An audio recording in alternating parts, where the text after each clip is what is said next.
City Union பேங்க்ல புதுசா அறிமுகப்படுத்திருக்காங்க 5 types of current accounts. Start up, regular, silver, gold, platinum. City Union Bank. மத்திய பிரதேசத்தின் போபாலில் கட்டப்பட்டுள்ள ரயில்வே மேம்பாலம் கடந்த வாரம் வைரலானது.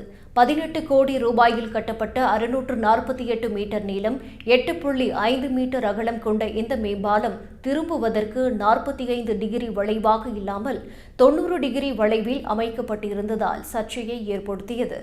நிலப்பற்றாக்குறை காரணமாகவே பாலம் இவ்வாறு கட்டப்பட்டது என்று கட்டுமான நிறுவனம் விளக்கம் அளித்தது. இது தொடர்பாக பேசிய பொதுப்பணித்துறை தலைமை பொறியாளர், பாலம் கட்டுவதற்கான ஒரே வழி இதுதான். மெட்ரோ நிலையம் காரணமாக அந்த பகுதியில் நிலம் குறைவாகவே உள்ளது. நிலம் இல்லாததால் வேறு வழியில்லை. இது முழு பாதுகாப்பு நிறைந்ததுதான் என தெரிவித்திருந்தார். முன்னதாக இந்த விவகாரம் குறித்து பேசிய பொதுப்பணித்துறை அமைச்சர் ராகேஷ் சிங், ஒரு பாலம் கட்டப்பட்ட பிறகு நிபுணர்கள் திடீரென்று இதுபோன்ற விஷயங்களை கூறுகின்றனர்.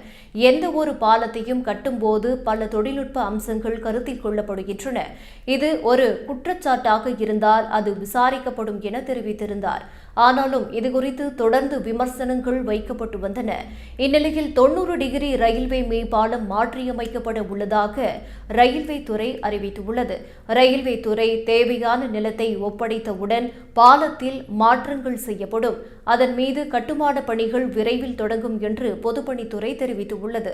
பாலத்தின் அகலத்தை தோராயமாக 3 அடி அதிகரிக்கும்.